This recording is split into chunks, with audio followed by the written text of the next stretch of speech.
I'm a junior at Hobart and William Smith Colleges. I'm a double major in Architectural Studies and Asian Studies. I'm currently studying abroad in Berlin, Germany, and taking part in a really awesome architecture-specific program. Coming from HWS, I had the honor of receiving the Blocker Fellowship. Being a Blocker Fellow, I've been asked to write a blog marking my experiences and highlighting cultural differences and cultural similarities between Germany and the US. For my cultural project, I've decided to make cooking videos of different recipes, sharing my experiences and new knowledge from my time in Germany. All of the recipes are recommended to me by my program directors or professors, either traditional cultural foods or their favorite dishes. So, for today's video, I will be making Hefezopf, Zofbrot or Striezel, which is a sweet braided bread. This German bread is traditionally eaten on holidays such as Easter or Christmas. Some have filling, some don't. The filling usually consists of ingredients like apricot jam, ground almonds, and raisins. I've decided today to make the filling with only apricot jam, as my student apartment unfortunately comes without a food processor. I was recommended this recipe by my architecture studio professor, Christian. He says this bread is a pretty significant staple in Germany, as Germany is known for its bread. Usually on Easter, the Hefezopf is braided into a circle, forming a wreath-like shape, where colored eggs are then placed in the middle, kind of like a basket. Some people even bake hard eggs into the bread, which is crazy and not on my level. It's usually eaten for breakfast or a midday snack. The Hefezopf bread tastes amazing with just a butter spread on top. Okay, yes, this is the recipe I chose. Look at that pretty bread and the wreath-like shape. The recipe I've chosen takes approximately 90 minutes. It makes 16 to 20 servings, which is awesome because I'm on an extreme budget and this will definitely last me a bit. I might even take it to the studio for some of my classmates to enjoy too. Okay, so to begin, I'm proofing the yeast, yes, which is just placing the yeast in like a little hollow in the middle of some flour and putting some milk over it and letting it rise for a bit. I let it rise for like 15 seconds, and here I am mixing in the wet ingredients. The recipe is super, super simple, calling for really basic ingredients like flour, sugar, milk, eggs, butter, salt, yeast, vanilla extract, and then also some fun ingredients like apricot jam, ground almonds, and raisins. Yes, mix that, woo! Okay, so during my little cooking montages, I'm gonna talk about some experiences that I've had so far being in Berlin.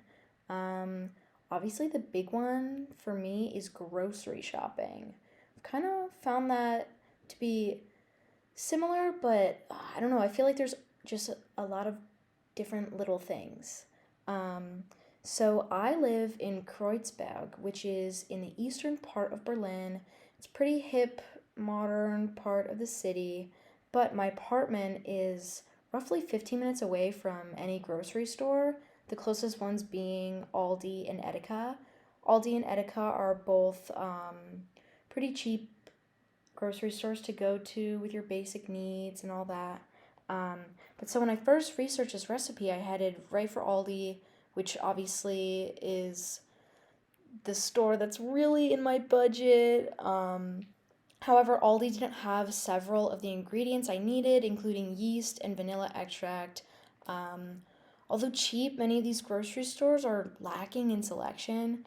But it's actually quite common though, like having to go to several stores to find the items you need rather than one place with everything. Yes, and at this moment, I'm currently mixing some sugar and the dry ingredients, as I'm also talking about this, but the fan in my kitchen was too loud, so the voiceover is definitely needed.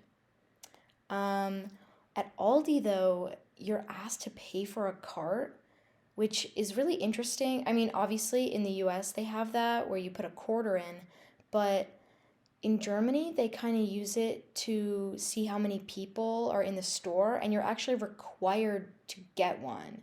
My friends and I were actually yelled at when we came up to the cashier without one. But yeah, the carts really just help regulate the amount of people in the store and are definitely helpful during COVID right now. I was super stressed when I saw that to enter the store, you had to go through this little like gate, similar to the ones you find in a subway station. And it was also really interesting to see that your cart could fit through another similar gate next to it. It was really cool. Um, these grocery stores are also very fast paced, especially Aldi and Edeka. I'm constantly trying to stuff my groceries like into my bag before the cashier starts swiping the next customer's items. So I definitely think that's why they encourage carts as well, because you can kind of just shove everything in the cart and then run to the side and then fill your bag before you trek off to wherever you're from. But yeah, so that's another thing that I've noticed. Um, for the rest of the ingredients though, for this Hefezopf, oh, which right now I'm yes mixing the dough, added the dry ingredients, woo. But so I finally went to Reve, which is currently my favorite grocery store. I feel like they have everything. They definitely have a larger selection, like including bio stuff, gluten free, vegan, more, I guess, healthier options, honestly. Um, well, while they do have a larger selection, though, it is a little bit more expensive, but obviously, I usually spend maybe $25 a week on groceries, which is pretty good. But so yeah, the Reve has like awesome vegan, gluten free, bio foods. They sell household items like cooking utensils, dishes, and more. I got this really cute bread basket, which is awesome. But so Reve is kind of just this good balance of fresh items, including baked goods and produce, which Aldi and Edeka kind of lack in. It's also very interesting to see too on the weekends what they have, where Reve usually has more of a selection. When Aldi is there's like a singular lettuce head and like three tomatoes out of the bag. Um, but so another difference I found was that, which this is actually probably partially due to the fact that I am in a city, but it's like the amount of groceries that people actually buy. Um, oh, and here I'm gonna start, yes, kneading the bread. Okay, but so for the almost 3 weeks that I've lived here, I have never seen anyone buy more than maybe like 10 items. Me and my friends in my program are always like shoving like 20 things onto the conveyor belt, and we look crazy and weird because everyone else only has like 3 items. Um, Obviously, this is definitely due to the fact that we have nothing in our fridges to begin with, but I think definitely it's more normalized to go shopping more frequently as well. But so yeah, everyone kind of just brings bags or they wear backpacks to the store to easily carry groceries, which I've started doing as well. Ooh, here I'm making the filling, yes, with the apricot jam and some vanilla. Um, Honestly, I really do like shopping more frequently and buying less things. I feel like in my mind it makes more sense financially, and I find that my like mm, I find that my groceries aren't really going to waste, that I'm consuming everything that I buy and leaving little to no food waste, which I guess not only is the German way of shopping good for the environment, but also my wallet too, because I'm finding that I'm spending less money than I would in Geneva buying groceries, even at the Aldi there. So yeah, that's really awesome. So here I'm cutting strips of dough, the pieces to overlap and form the braid.